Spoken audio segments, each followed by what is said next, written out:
आपके गांव की एक बड़ी डिमांड थी, बहुत दिन से आपका ये प्रयास था, आपकी सरपंच की कोशिश में थी कि किसी तरीके से हमारे यहाँ पे लड़कियों की पढ़ाई के लिए कॉलेज का इंतजाम हो जाए। मैं पहले भी जब गांव में आया था तब भी बहुत खुल करके कह गया था कि अगर सरकार कोई कॉलेज बना देगी तो बहुत अच्छी बात है। अगर सरकार ने आपकी अनदेखी करने की कोशिश करी तो मैं चौधरी देवीलाल ट्रस्ट की तरफ से आपके कॉलेज में लड़कियों का कॉलेज बनाने का काम करूंगा।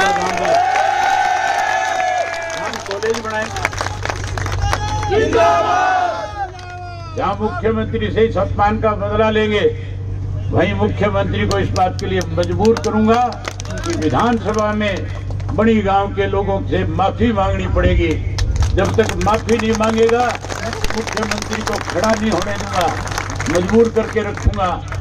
वहीं साथियों, उसके साथ साथ आज जहां प्रदेश में लोगों को अपमानित होना पड़ रहा है, पिछले दिनों प्रदेश का मुख्यमंत्री आपके गांव बणी में आया था और बणी में आस पड़ोस के गांव के लोगों को बुलाया गया,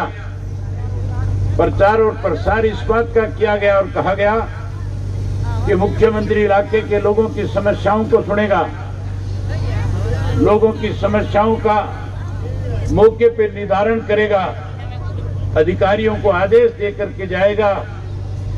कि जो दिक्कतें और कठिनाई इस इलाके की उनको तुरंत दूर किया जाए। मैं वो वीडियो देख रहा था, आपकी अपनी बेटी, आपकी अपनी बहू, आपकी अपनी लाडली मुख्यमंत्री के साथ मंच पे बैठी थी और मुख्यमंत्री ने सदैव उनसे कहा था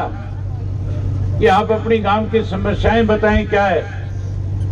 जब उन्होंने अपने गांव की समस्याएं उनके सामने रखना शुरू किया, उनकी बात को सुनने की बजाय अपमानित करने का काम किया, आखिर मजबूर होकर के आपकी बेटी और बहू को अपनी चुन्नी उतार के मुख्यमंत्री के कदमों में रखनी पड़ी। जो सरकार बेटी बचाओ बेटी पढ़ाओ का नारा देती है, किस तरह से बेटियों को अपमानित करने का काम कर रहा था। जहां मुख्यमंत्री अपमानित कर रहा था,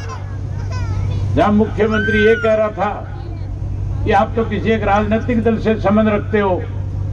हर व्यक्ति का किसी ना किसी राजनीतिक दल के साथ संबंध होता है, लेकिन जब वो गांव का मुखिया और प्रदेश का मुखिया बन जाता है, उसकी जिम्मेवारी अपने गांव की, अपने प्रदेश की हुआ करती है। आपके गांव की समस्याओं को उठाना कोई गलत नहीं था, गांव की समस्याएं उठाई जा रही थी, मांग रखी जा रही थी कि हमारी बेटियों को पढ़ने में दिक्कत आती है, हमारे आस पड़ोस में कहीं कोई कॉलेज नहीं है, कॉलेज की पढ़ाई के लिए बच्चियों को हनुमानगढ़ जाना पड़ता है, कॉलेज की पढ़ाई के लिए बच्चियों को सरसा तक जाना पड़ता है, इलाहाबाद तक जाना पड़ता है। हमारे गांव के अंदर कॉलेज होना चाहिए। मुख्यमंत्री को शांतिपूर्वक तरीके से बात सुननी चाहिए थी। जब बेटी ने अपनी चुन्नी उनके पैरों में रखी थी, मुख्यमंत्री की जिम्मेवारी ये बनती थी कि वो चुन्नी उठा करके उनके सर पे रखता, सर पे हाथ रख करके कहता कि बेटी मेरी जिम्मेवारी इस प्रदेश की है, मैं प्रदेश का मुख्यमंत्री हूं, अगर आपके साथ किसी ने गलत किया है मैं उसकी जांच कराऊंगा और आपके साथ न्याय कराने का काम करूंगा। तब तो मुख्यमंत्री अपने प्रदेश के मुखिया की भूमिका निभाता, लेकिन मुखिया की भूमिका निभाने की बजाय कहीं तानाशाह की तरह आदेश दे करके कह रहा था कि इनको यहां से ले जाओ। मैं उस मुख्यमंत्री को इसी मंच से इस बात की चेतावनी देना चाहता हूं, अभी विधानसभा का सत्र आएगा, हम अपनी बहन बेटियों को अपमानित नहीं होने देंगे। इस बात का जवाब मुख्यमंत्री से विधानसभा में जरूर पूछूंगा। मुख्यमंत्री से जो व्यक्ति चौधरी देवीलाल के साथ अपना रिश्ता नहीं निभा सका, वो आपके साथ कैसा रिश्ता निभाएगा। जिस व्यक्ति ने केवल स्वार्थ के लिए, केवल कुर्सी के लिए चौधरी देवीलाल की पीठ में छुरा घोंपने का काम किया था, आज कहीं ना कहीं कुर्सी के नशे में आज फिर आप लोगों को अपमानित करने का प्रयास कर रहा है।